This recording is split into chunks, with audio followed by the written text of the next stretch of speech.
демократиялуу өлкө деп өзүбүздү жарыялаган менен иш жүзүндө бирде тиранияга, бирде анархияга, бирде авторитардык режимди мындай басым жасаган өлкө сыяктуу да болуп бир ойноп кетип атабыз да, мунун эмне себептен деп ойлойсуз? Коомдун жанакы мен айтып аткан деңгээли, маданият деңгээли, коомдун саясий маданият деңгээли, жалпы коомдун деңгээлинен көз каранды. Бийликтин бардык түрлөрү деле жакшы, эгер коом ошого даяр болсо. Демократия жакшы, эгер ошол коомдо жашаган, бул деген элдик башкаруу да демократия деген. Ошол коомдо жашаган элдин саясий аң сезими жогору болсо, бийик болсо, биринчи кезекте мамлекетти коюп, анан өзүн койсо, жалпы коомдогу жашап аткан эл, анда демократия жакшы. Биздин кыргыз мамлекети канчалык көкүрөк какпайлы, кылымга арткан тарыхыбыз бар, аныбыз бар, мунубуз бар деген менен мамлекеттүүлүк жөнүндө бүгүнкү күнгө чейин түшүнүгүбүз жок. Мамлекеттүүлүк болгонго даярбызбы же жокпузбу деген дагы маселе туулат. Ошол жөнүндө өзүнүн оюн айтса, Салижан Жигитов агабызды аябай көбү кагып, силкип, жамандап жүрүштү. Ал кишинин ойлору аябай терең болгон. Ал киши эмне деп айтты? Ал киши биздин кыргыздарга орусча айтмайынча ишенбейт деген сөзү бар, мисалы. Орусча айтмайынча ишенбейт. Себеп жана сиз айтпадыңызбы, бир акылман айткан экен деп. Эгер ошол акылманды же Токтогул, же Тоголок молдо, же Барпы айтып койсо, көңүл бурбайт да. Ошону Жан-Жак айткан экен, Джон Смит айткан экен, же болбосо Марк Твен айткан экен десе, ой, барекелде, жакшы айткан экен дейт да. Бул өксүктүк оору. Бул өксүктүк.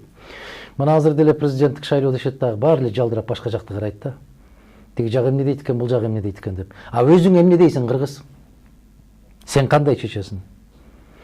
Ошол демократиялык коом бул элдин саясий маданияты абдан бийикке көтөрүлгөндө, мен бармын, ошол мамлекетим бар болгон үчүн деген сезимге келгенде, бул жакшы башкаруу.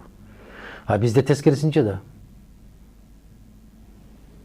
Мен бармын, мамлекетим бар дейт да. Өзүбүздү өзүбүз көтөрөбүз да биз. Бизди эч ким көтөрбөйт, өзүбүздү өзүбүз көтөрөбүз. Бул жаманбы? Бул өтө жаман нерсе бул. Бул баягы сокур. Амбиция. Намыс. Намыс. Сокур намыс. Кур намыс. Эч нерсе менен мындай бир бекемделбеген сезимдер. Тирания десе, орду сокко алып жатып калабыз. Тирания дагы керемет. Автократия деген керемет. Кайсыл абалда? Бул эгерде ошол бийликтин башына келген киши мамлекет үчүн, эл үчүн, жер үчүн жанын бергенге даяр болсо, ансыз мамлекет түптөлбөй калат. Алыска кетпейли. Экинчи дүйнөлүк согуш, Сталин. Туура. Айтасыңар го. Азыр жаштар көбүнчө тепкилейсиңер. Ал биздин ата бабаларыбыздын тарыхы. Туура. Мына көчөгө чыксаңар азыр азайып баратат, орден, медаль таккан биздин ата бабаларыбыз кан төккөн. Сталин үчүн деп чуркашкан. Жумалап ачка калган, жумалап жамгырдын астында чылада жаткан. Ошолорду тебелебеш керек да. Алар кандай соккалат эгер биз тебелесек аларды. Биздин тарыхта бул.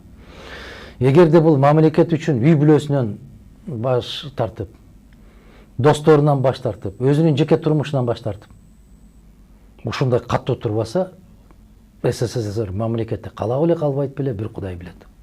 Жеңет беле, жеңбейт беле. Мында бир Кудай билет. Бардык нерсе жараткандын колунда, бирок пенде себепчи болот.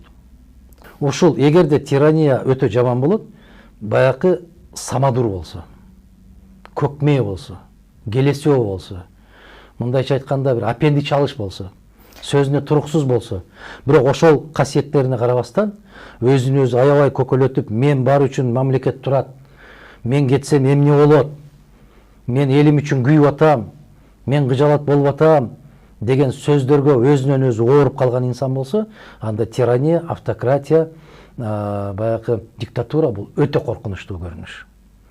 Ошол эле сыяктуу демократияда эгерде коом даяр болбосо, эл оюна келгенди айтып, оюна келгенди жасай берсе, анда мамлекет ыдырап жок болот. Ошондуктан бийликтин же болбосо түзүлүштүн кайсыл системасы болбосун, биринчи кезекте биринчи ролго инсан чыгыш керек. Адам. Туура мисал кылдыңыз деп ойлойм, себеби могу Сталиндин авторитардык режим, эгерде Сталиндин авторитардык режими болбосо, биз экинчи дүйнөлүк согушту жеңбейт элек, жеңгенден кийин анчалык тез өзүбүзгө өзүбүз келбейт элек деген ой, бул туура эле ой деп ойлойм да.